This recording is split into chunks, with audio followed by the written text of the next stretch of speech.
In 1913, at the age of 38 and the peak of his career, the psychiatrist Carl Jung did something that would get him medicated and institutionalized today. He didn't just quit his job, he quit reality as we know it. The respected doctor locked himself in his study, not to write, but to play with stones like a child. He built tiny villages by the lakeside. He engaged in full, vivid conversations with imaginary figures he named Philemon and Salome. He spoke to the voices in his head. His wife, Emma, would find him on the floor for hours, drawing intricate circular patterns he called mandalas. His former colleagues, disciples of the great Sigmund Freud, whispered that he'd finally lost his mind after their schism. Even Jung himself wrote in his private journal, "I was afraid of going insane." But here's the plot twist that history often sanitizes. This madness wasn't a breakdown. It was a deliberately initiated exploration, a controlled descent into the abyss of the unconscious.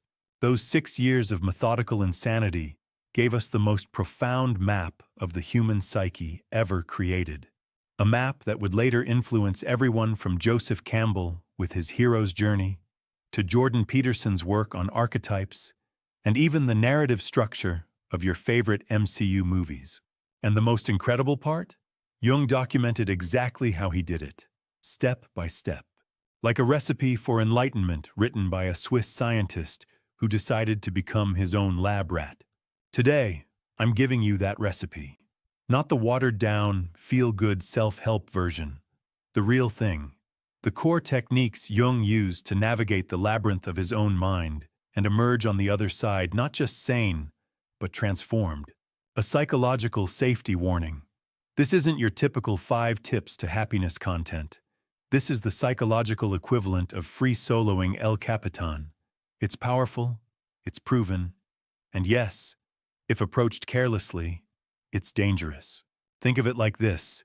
You wouldn't perform surgery on yourself after watching a YouTube video, right? Same principle here.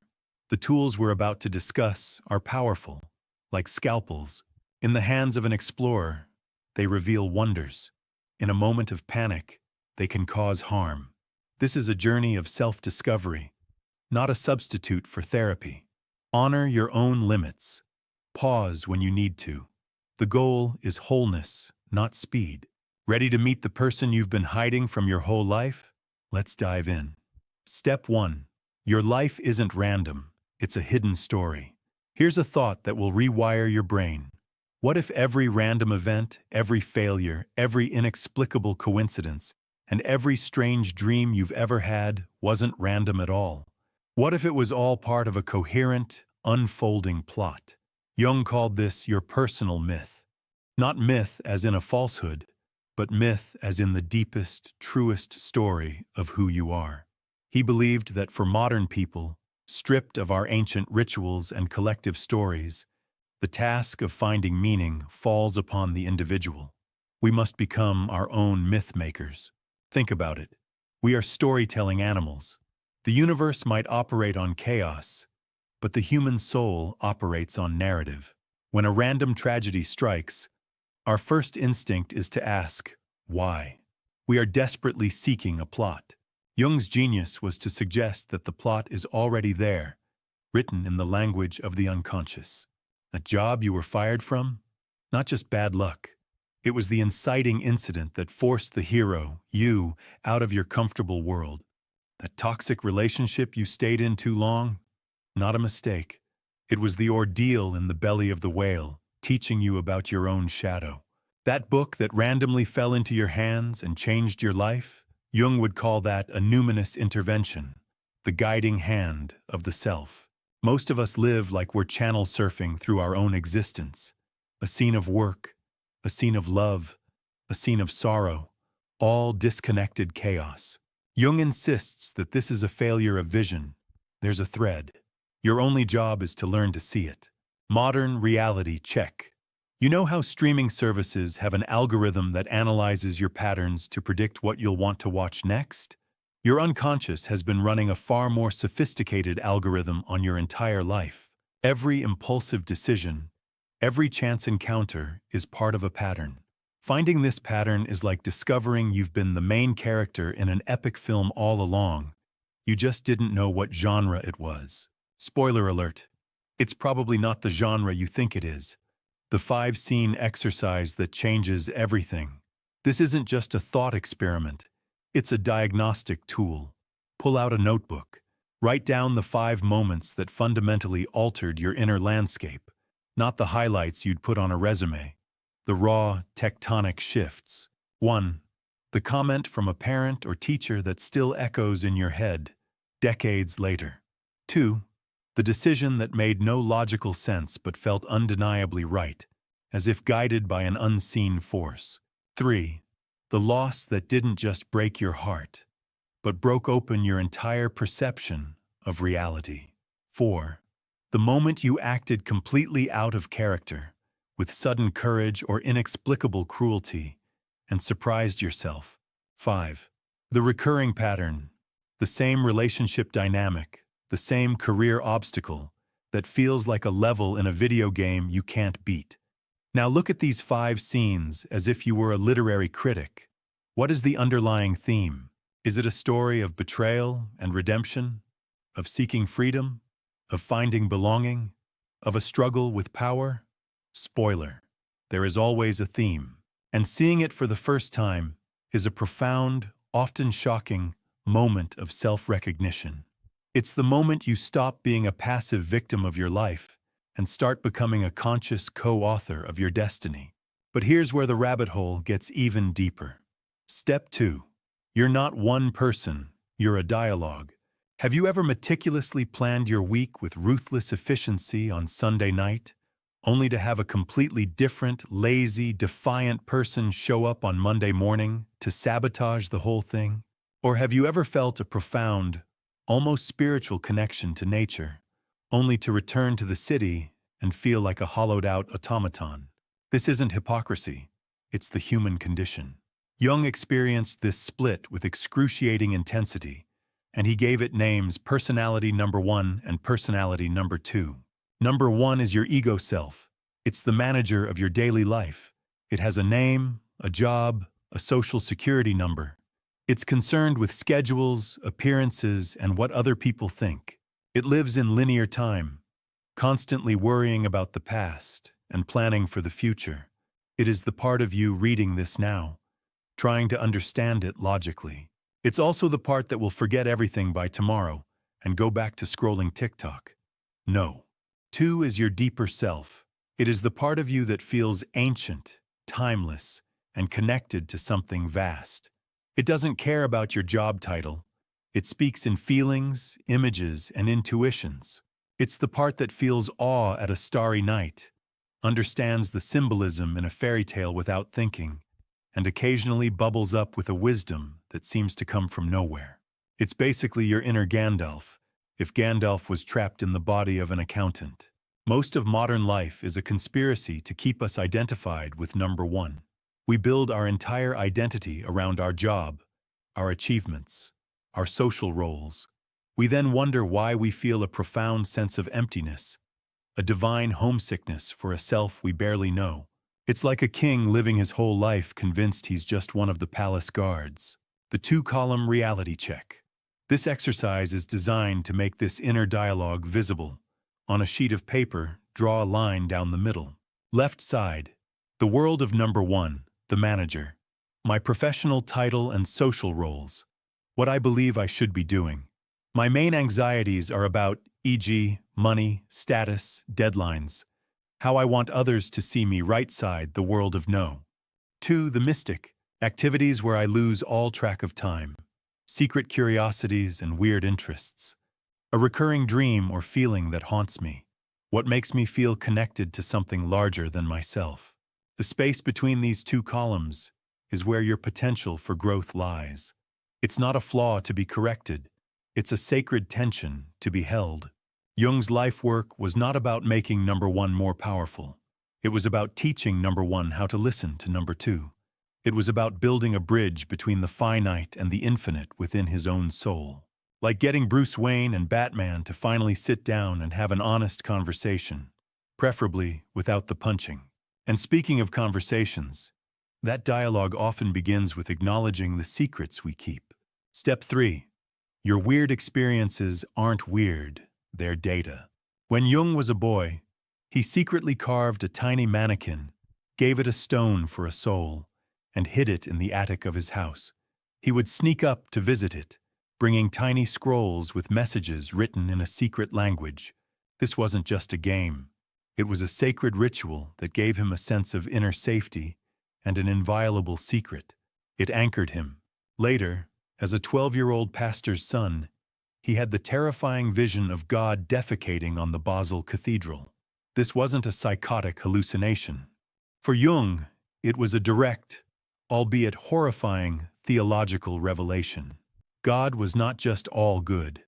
God was a terrifying union of opposites, of creation and destruction. Talk about a religious experience that won't make it into Sunday school. Our modern rationalist culture tells us to pathologize or dismiss such experiences. A recurring dream is just undigested pizza. A powerful coincidence, synchronicity, is just confirmation bias. A private ritual is neurotic. Jung's radical proposal. These experiences are not noise. They are the signal. They are your unconscious mind trying to send you a message. But because it doesn't speak English, it has to use the symbolic language of dreams, visions, and meaningful coincidences. Your modern secrets.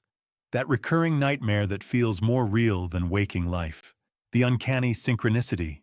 You think of someone you haven't seen in a decade, and they call you that same day. The moment of déjà vu so powerful, it stops you in your tracks. The strange pull you feel toward a certain place, story, or symbol without knowing why. The private, seemingly irrational rituals you perform to feel safe or centered. Jung is saying, pay attention. This isn't random static. This is data from the deepest part of your being. Your unconscious is basically texting you in emoji, and you keep leaving it on red. The Dream and Synchronicity Log, Level 2. This isn't just about documenting. It's about honoring. For 1 week, treat your inner world like a sacred text you are trying to decipher. Dreams upon waking, don't just write what happened. Write down the feeling that lingers. Was it dread, awe, confusion? The feeling is often more important than the plot. Synchronicities. When a meaningful coincidence happens, don't just note it. Ask one question. If this wasn't a coincidence, what message might the universe or my unconscious be trying to send me? You are not looking for a definitive answer. You are simply practicing the art of listening to a language other than logic. After a week, you may begin to feel that you are not just a lonely ego in a random universe, but a participant in a constant, meaningful dialogue with a hidden intelligence. But sometimes that intelligence doesn't whisper. It stages a full-blown intervention. And that's when things get really interesting. Step 4. Breaking up with your mental gatekeeper. This is where Jung's story transforms from an intellectual journey into a deeply human drama. Sigmund Freud wasn't just Jung's mentor. He was the psychological pope of the 20th century. Jung was his chosen successor, his crown prince, the heir apparent to the psychoanalytic kingdom. The professional stakes could not have been higher. Imagine being groomed to take over Apple, then telling Tim Cook that maybe phones aren't that important. Then, Jung committed the ultimate heresy. He disagreed. He proposed that the human psyche was driven by more than just repressed sexuality. He suggested there was a spiritual drive, a need for meaning, that was just as fundamental. The fallout was biblical. Freud saw this as a personal betrayal. During a heated discussion, Freud literally fainted. On another occasion, the same thing happened. Their friendship, once a powerful creative force, devolved into bitter accusations. Freud and his inner circle effectively excommunicated Jung, branding him a mystic and casting him out into the professional wilderness. It was basically the world's most expensive therapy session gone wrong. At 38, Jung lost everything: his mentor, his community, his international standing, and his sense of direction. He was a psychological orphan. Your modern Freud, the gatekeeper of your mind. We all have a Freud. It's the powerful, authoritative voice, internal or external, that defines the limits of what is acceptable in our lives. It's the gatekeeper of our reality. It could be the voice of a critical parent that still dictates your sense of self-worth. It could be the dogmatic ideology, political, religious, or scientific, that tells you what you are and are not allowed to think. It could be the culture of your workplace that defines success in a way that is slowly killing your soul. It could be the trauma of a past relationship that still sets the rules for who you can love and how. This gatekeeper provides security and belonging, but at a tremendous cost, your own authentic truth. The loyalty test: where is your inner border? Ask yourself this deeply uncomfortable question: what truth would I have to speak that would risk my membership in a group that's important to me? Maybe telling your family you no longer share their religious or political beliefs. Maybe admitting to your high-achieving friends that you secretly want a simpler, quieter life. Maybe challenging a core assumption in your professional field, risking your reputation. Maybe telling your partner a truth about your needs that could upset the stability of the relationship. Here's the brutal reality. Jung's life demonstrates you cannot serve two masters. You cannot be a loyal follower of an external system and simultaneously be true to the unique, unfolding myth within your own soul. At some point, you will come to a border crossing, and you will have to choose. Jung's break with Freud was a professional suicide, but it was also the single most important creative act of his life. It was the necessary death that allowed for his own rebirth. By losing the kingdom of psychoanalysis, he was freed to discover the universe of the psyche.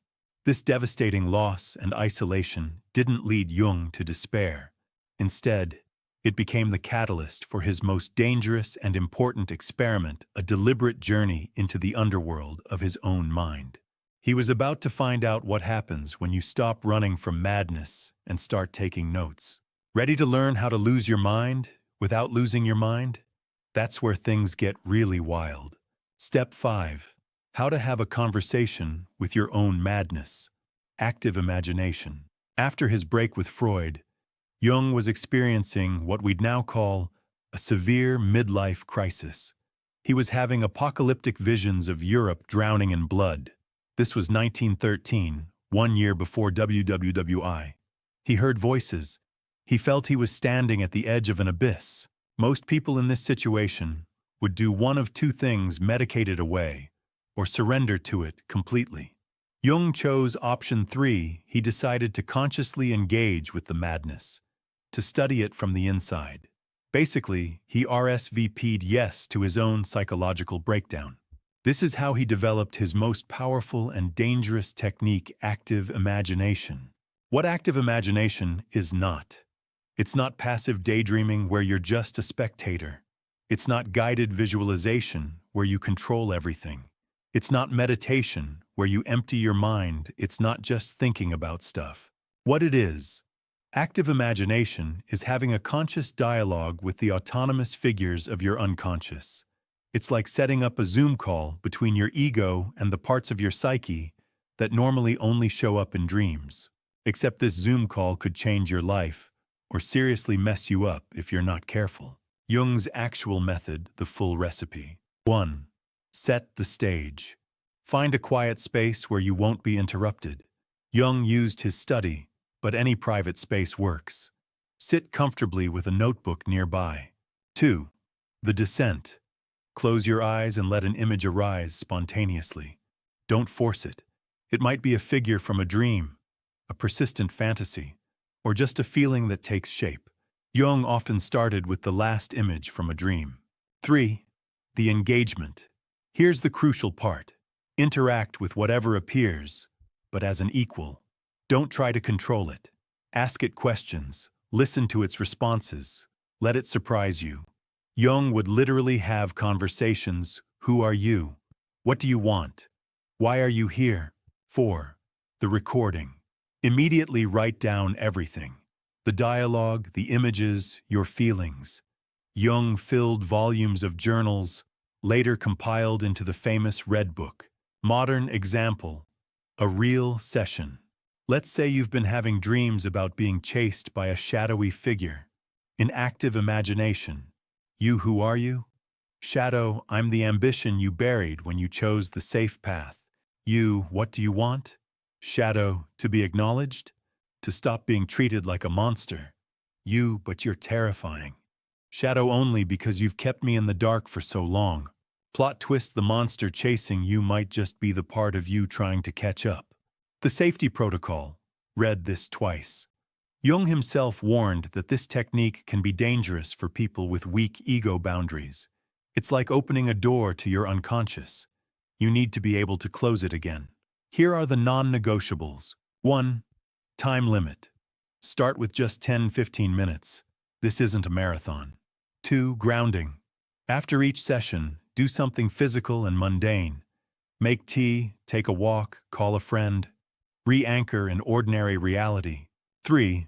The observer. Always maintain a part of yourself as a witness. You're having a dialogue, not becoming possessed. 4. Red flags. If you start losing track of what's real versus imagined, or if the content becomes overwhelmingly disturbing, stop and seek professional help. Your starter practice name, it to tame it. Before you attempt a full dialogue, start with this simple, powerful step. For 1 week, when that familiar, anxious, or critical feeling arises, don't fight it. Simply acknowledge its presence by naming it, either in your head or out loud. Ah, the inner critic has arrived for his shift. Hello, procrastination king. I see you're on your throne again. Okay? That feeling in my chest? That's the fear of failure monster. Just this act of naming creates a critical separation between you and it. You shift from being possessed by the feeling to being an observer of it. Once you're comfortable just noticing its arrival, you're ready to invite it for a conversation. Fair warning, your inner critic might turn out to be more like a misguided bodyguard than a villain. Mind blown. Step 6, your secret Switzerland, creating sacred space. Here's something that will sound completely unhinged to our productivity-obsessed culture. After Jung became famous and could have lived anywhere, he built a primitive stone tower by a lake. No electricity, no running water, just him, stone walls, and silence. He called it Bollingen, and it became his psychological sanctuary. Not a vacation home, not a writing retreat, a sacred space where personality number 2 could fully emerge without the constraints of modern life. Jung would go there to carve in stone, paint on walls, and perform personal rituals that would make zero sense to anyone else. He said, "At Bollingen, I am in the midst of my true life. I am most deeply myself."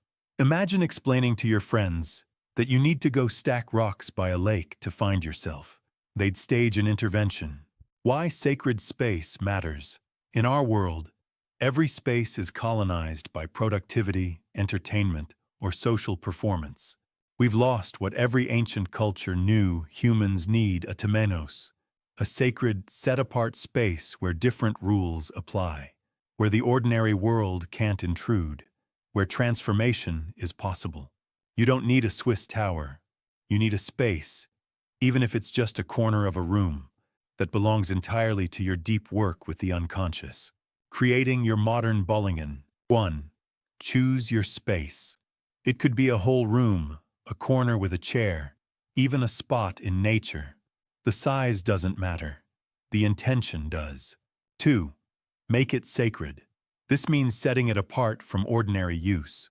Maybe you have a special cushion, light a candle, or ring a bell. Jung carved symbols into his walls. You might hang meaningful images. The point is to signal to your psyche different rules apply here. 3. Guard it fiercely. No phones, no work, no casual use.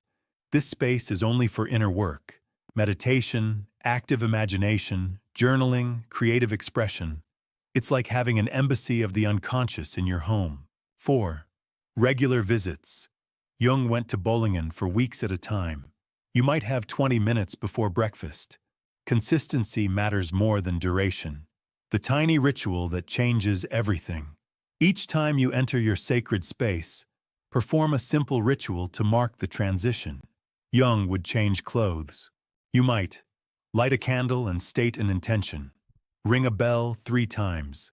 Take 5 deep breaths while holding a meaningful object. Write the date and time in a special journal. This isn't woo-woo nonsense. It's psychological technology. You're training your unconscious to recognize, oh, we're doing the deep stuff now. The modern challenge. This week, create your Bollingen, no matter how small. Spend just 10 minutes there each day doing nothing but being present with yourself. No agenda, no productivity, just you and the silence. Warning: this will feel incredibly uncomfortable at first. We're so addicted to stimulation that sitting with ourselves feels like torture. That discomfort? That's exactly where the work begins. That's your number 2 personality knocking on the door, wondering why you've kept it waiting for so long. Step 7. The 4 functions, your psychological GPS. Now we get to one of Jung's most practical discoveries. Something so useful, it spawned an entire industry of personality tests. Looking at you, Myers-Briggs. But the original is far more profound than any corporate assessment could capture. Jung noticed that people navigate reality using 4 psychological functions, like having 4 different apps for processing life. Thinking, the logic app, analyzes, categorizes, judges true, false. Asks, what is this? Feeling, the values app, evaluates worth, harmony, meaning. Asks, what's this worth? Sensation, the facts app, notices details, physical reality, what is. Asks, what's actually here? Intuition, the possibilities app, sees patterns, potential, what could be. Asks, what might this become? Here's the kicker. Everyone has all 4, but we're only good at 1 or 2. The others? They're like that app on your phone you downloaded but never learned to use. They're unconscious, primitive, and they tend to sabotage you at the worst possible moments. The corporate executive example. Brilliant at thinking, strategy, and sensation, facts and figures, but his feeling function is unconscious. Result? He makes logically perfect decisions that destroy team morale because he can't evaluate emotional impact. His unconscious feeling function doesn't disappear. It erupts in weird ways, like sudden sentimental attachments to random objects or explosive emotional outbursts over minor issues. It's like having a toddler in charge of your emotional life while you're trying to run a Fortune 500 company. Your functions map exercise. Rank these from 1-4, 1 being strongest. When solving a problem, I first analyze it logically, thinking. Consider how it affects people, feeling. Look at the concrete facts, sensation. Trust my hunches about it, intuition. I'm most uncomfortable when I have to deal with illogical emotions. Weak feeling. Make decisions without facts. Weak sensation. Follow details, step by step. Weak intuition. Go with gut instinct over analysis. Weak thinking. Your weakest function is your gateway to growth. It's also where your biggest blind spots and most embarrassing moments live. Fun fact: your worst function is probably what annoys you most in other people. Projection is a hell of a drug. The integration practice. This week, deliberately exercise your weakest function for 15 minutes daily. Weak thinking? Do a logic puzzle or analyze something systematically. Weak feeling. Write about what matters to you and why. Weak sensation. Cook a meal mindfully, noticing every texture and flavor. Weak intuition. Doodle without planning or brainstorm wild possibilities. Warning: this will feel like writing with your non-dominant hand. Awkward, frustrating, and humbling. That's exactly why it's so powerful. You're literally growing new psychological muscles. But here's where Jung's story takes a turn from personal development into something approaching cosmic significance. We've covered the descent, the tools Jung used to navigate his own psychological underworld. You've learned to see your life as a story, recognize the split between your 2 personalities, honor your weird experiences, break with your mental gatekeepers, dialogue with your unconscious, create sacred space, and map your psychological GPS. But this was just preparation. Jung's real discovery was what he found in the depths, universal patterns that connect your personal journey to the eternal human story. In Part 2, we'll explore the cosmic job description hidden in your psyche and why your individual consciousness might be the universe's most important project. Ready to discover why going crazy might be the sanest thing you ever do? After years in his underworld, Jung began to notice something profoundly strange, something that defied all logic of individual psychology. The symbols, figures, and stories erupting from his own unconscious were not unique to him. They were everywhere.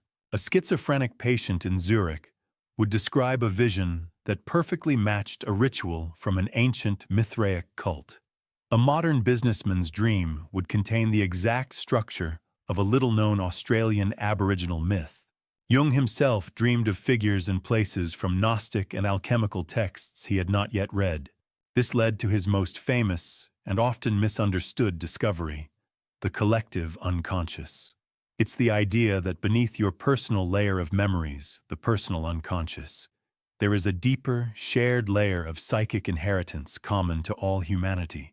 It's like we're all born with the same psychological operating system, and this system comes preloaded with a set of universal software programs, which Jung called archetypes. Think of it this way. Your personal unconscious is like your phone's photo gallery, unique to you. The collective unconscious is like the iOS or Android system itself, same basic structure for millions of users. Archetypes are the primal patterns of human experience. They are the empty templates that life fills in with specific details. Understanding them is like having a backstage pass to the human drama. It's not just a character in a movie. It's the part of you that is called to leave your comfort zone, face a great challenge, and return with new wisdom. Every time you apply for a new job, start a difficult conversation, or face a fear, you are activating the hero archetype. Yes, sending that risky text at 2 a.m. counts as a hero's journey. A small, potentially stupid one, but still. The wise old man, woman. This isn't just about a physical teacher. It can be a book that changes your life, a quote that resonates deeply, or that intuitive voice of wisdom that speaks up when you're quiet enough to listen. You are seeking the mentor when you feel lost and need guidance. Sometimes your mentor is a YouTube video at 3 a.m. Jung would be fascinated. This is the most crucial and personal one. It's not just the villain. It's the parts of the hero he has disowned, the anger he thinks he doesn't have, the ambition she pretends isn't there. It's everything you are that you've convinced yourself you are not. It's basically your psychological fight club. And yes, the first rule is that you don't talk about it. The inner figure of the opposite sex. For a man, the anima is the feminine soul image that shapes his relationships and his connection to creativity and the unconscious. For a woman, the animus is the masculine soul image that shapes her thoughts, opinions, and her drive for action in the world. Misunderstanding this archetype is the root of countless relationship conflicts. It's why you keep dating the same person in different bodies. Your unconscious has a type, and it's an archetype.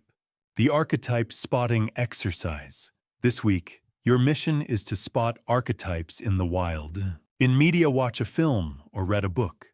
Don't just follow the plot. Identify the archetypal roles.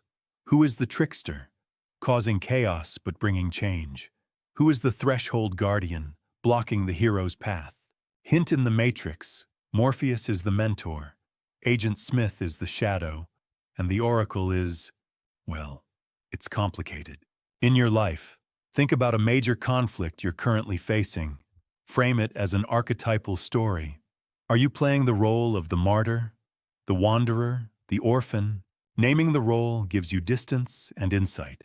It shows you that you're in a pattern, not just a random problem, and patterns can be changed. Integration.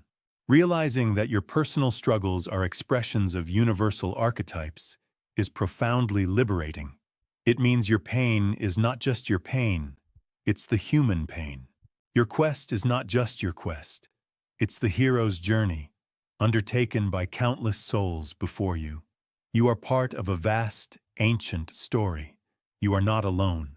But of all the archetypes, there is one that lives closest to us, one we spend our entire lives trying to avoid, and one that holds the key to our greatest power. Step 9. The part of you that you hate. Integrating the shadow. Jung dropped a truth bomb that continues to shatter the foundations of conventional morality and self-help. Everything that irritates us about others can lead us to an understanding of ourselves. He called this concept the shadow. The shadow is not your evil side. That's a simplistic, moralistic misunderstanding. The shadow is your unlived side. It's every part of your authentic self that you had to repress and deny in order to be accepted, loved, and safe as a child. It's your creative impulses that were called unrealistic, your healthy anger that was labeled bad, your vulnerability that was deemed weak, your ambition that was called selfish. Because these parts were rejected, they didn't disappear. They were just relegated to the unconscious, where they operate in the dark, sabotaging our best intentions. And most often, we see them not in ourselves, but projected onto other people.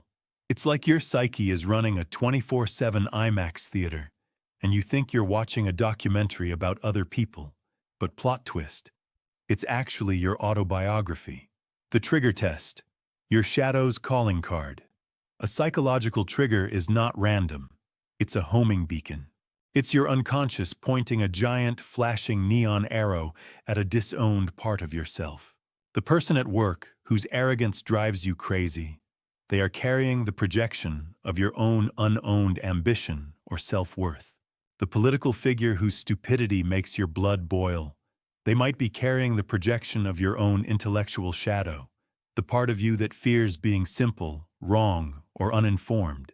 The lazy family member you constantly criticize, they are likely living out a part of you that desperately craves rest and non-productivity, but that your inner taskmaster has forbidden. Here's the mind-bending part. We don't hate in others what we don't have in ourselves. We hate in others what we have, but refuse to admit. It's psychological law. The 1% ownership rule. This exercise is one of the most difficult and most rewarding in all of psychology. 1. Identify the trigger. Pinpoint a specific person whose behavior consistently elicits a strong, negative emotional reaction from you. 2. Name the trait. What is the precise quality that you condemn in them? E.g., they are so controlling. 3. Find the 1%. Now ask the courageous question. Where, in what situation, and in what tiny way, do I also exhibit a 1% version of this controlling behavior? Maybe it's how you organize your kitchen. Maybe it's how you plan vacations. Maybe it's how you try to manage your partner's feelings. You are not looking to equate yourself with them. You are looking for the seed of the same quality in yourself. This is like psychological Where's Waldo, except Waldo is the part of yourself you've been hiding from, and finding him might make you throw up a little. The integration ritual, owning your gold. When you find that 1%, don't judge it. Instead, recognize the positive energy hidden within the negative trait. Control in its shadow form is tyranny. In its integrated form, it is leadership, order, and the ability to make things happen. In your journal, write, I reclaim the energy of control from person's name. I choose to use this energy consciously for positive purpose, e.g., organizing my projects, instead of unconsciously criticizing it in others. This isn't a moral excuse. It's an act of power retrieval. Every projection you withdraw is a piece of your own psychic energy you reclaim from the world. It is the single most effective way to become less reactive and more whole. Fair warning, this practice will dismantle your ability to feel morally superior to anyone ever again. It will also set you profoundly free. You'll realize that everyone you hate is basically your unpaid therapist, showing you parts of yourself for free. You're welcome. But here's a mind-bending twist. The shadow isn't just your darkness. It's also your unclaimed gold. Think about that person you admire, maybe even to the point of envy. The one whose creativity, confidence, or freedom makes you feel a pang of longing. That isn't just admiration. That is your golden shadow calling to you. You are projecting your own undeveloped potential onto them. The exercise has two parts. Part A, the dark shadow. Identify a trigger you hate in others and find the 1% of it in yourself. Part B, the golden shadow. Now, identify a quality you envy in others. Ask the even harder question: where is the 1% seed of that same golden quality already inside me? A quality I've been too afraid or too modest to own. Owning your dark shadow makes you human and humble. Owning your golden shadow makes you powerful and dangerous in the best possible way. Step 10. The ultimate plot twist. Discovering the self. After years of mapping the psyche's dark continents, Jung arrived at a conclusion so radical, it flips our entire understanding of who we are on its head. It's a revelation that sounds like it comes straight from the Matrix or an ancient Eastern text. You are not the one driving the car. The entity you call I, your ego, your conscious personality, is not the center of your psychological universe. It's more like the driver of a car, holding the steering wheel and thinking it's in charge. But it didn't build the car, it didn't design the engine, and it certainly didn't create the landscape it's driving through. Jung discovered that there is a greater, organizing intelligence at the center of the psyche, a driver behind the driver. He called this the self. The self is not your ego self. It is the archetype of wholeness, the totality of your conscious and unconscious being. If the ego is the earth, the self is the entire solar system, with the ego as just one planet revolving around a central sun. The lifelong psychological goal, which he called individuation, is this Copernican revolution of the psyche. The ego realizing it is not the center of everything and learning to orbit the larger, wiser intelligence of the self. It's basically like finding out you're not the CEO of your life, you're middle management. And there's been a CEO this whole time who's been very patient with your delusions of grandeur. The spontaneous blueprint, the mandala. How do we know the self exists? Jung's evidence was empirical. He saw that in times of crisis, confusion, and transformation, the psyche spontaneously produces images of wholeness and centeredness. These images almost always take the form of a mandala, a circle containing a quaternity, a fourfold structure like a cross, or a central point. He saw them in his patient's drawings. He saw them in his own paintings. He saw them in religious art across all cultures, from Tibetan sand paintings to Christian rose windows, even crop circles, if you're into that sort of thing. Jung would have had a field day with those. Why? Because the psyche has a natural, self-healing tendency.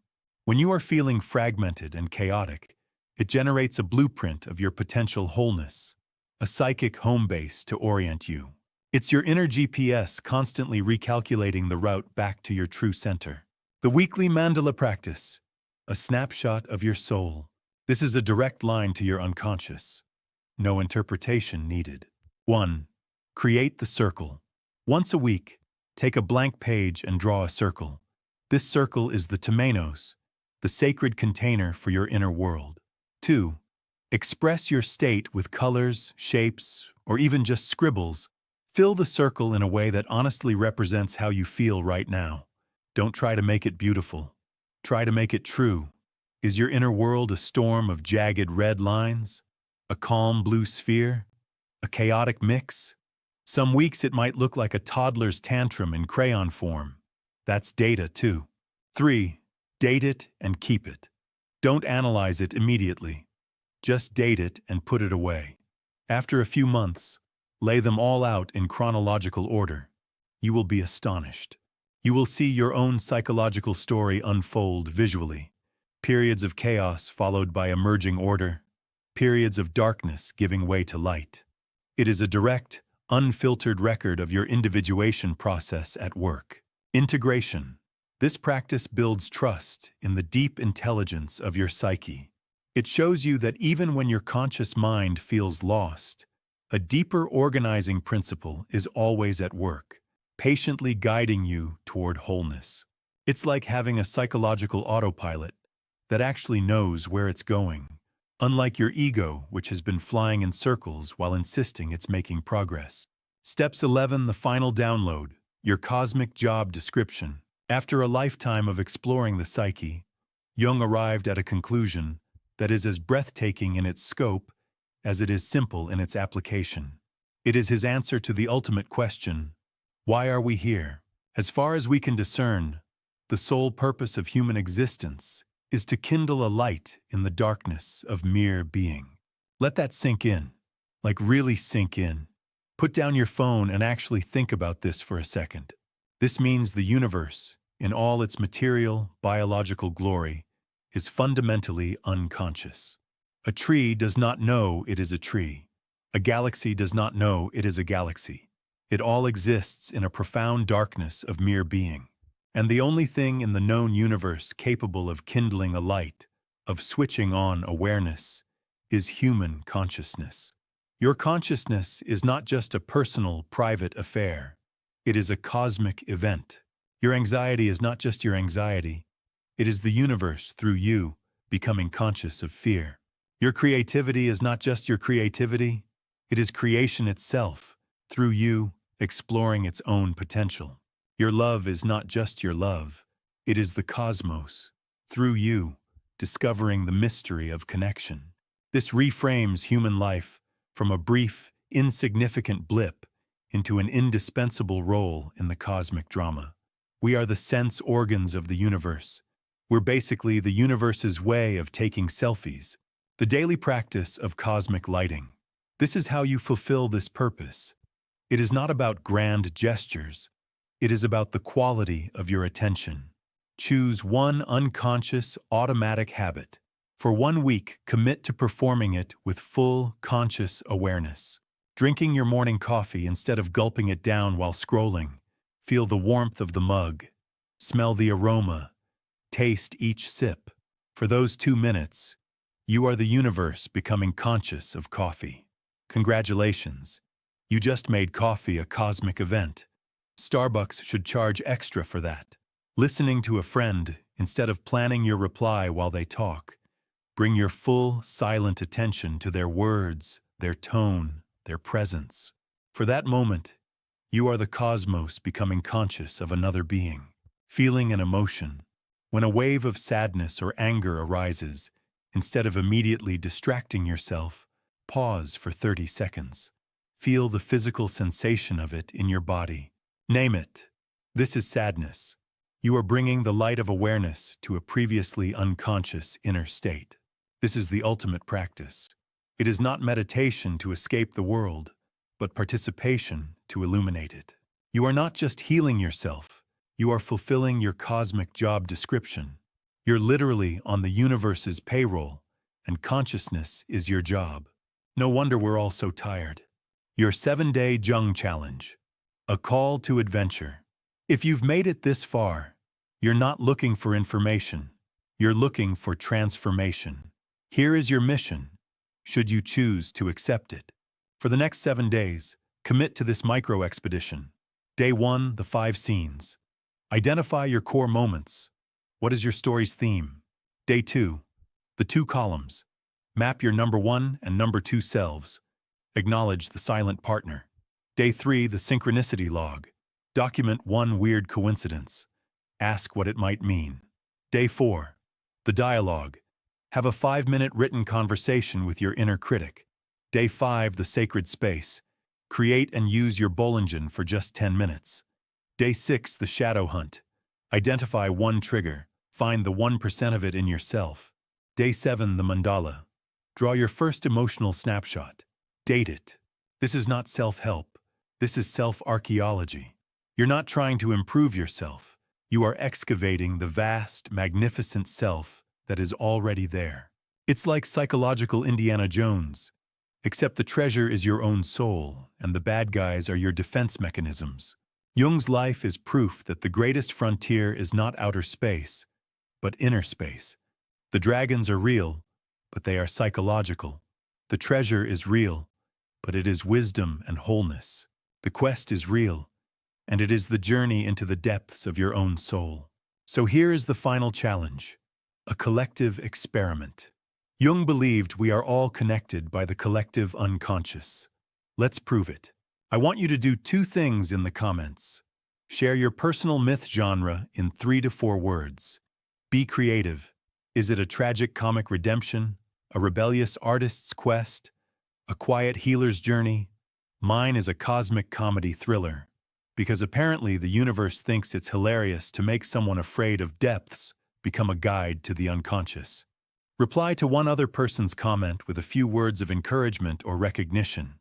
Something like, "That sounds powerful," or "I resonate with that journey." Let's turn this comment section into a living tapestry of our collective stories. Let's show each other we're not alone on this wild, weird, and wonderful expedition. Don't overthink it. Your unconscious already knows the title of your movie. Remember, a week from now, you might realize that you've been living as a secondary character in your own epic movie. And once you see that, you can't go back to sleep. The director's chair is waiting. Your unconscious is waiting. It has been waiting your whole life. It's time to answer the call. If this video found you at exactly the right moment, that's not a coincidence. That's a synchronicity. Jung would say your self orchestrated this meeting. So maybe, just maybe, the real question isn't whether you'll start this journey, but whether you'll finally admit you've already begun. The journey inward is the longest journey. It's not a race. There is no finish line, only deeper horizons. Be patient with yourself. Be kind to the parts of you that you are just now meeting for the first time. The work is not to become perfect, but to become whole. And that work is the greatest adventure life has to offer. Thank you for walking this path with me today.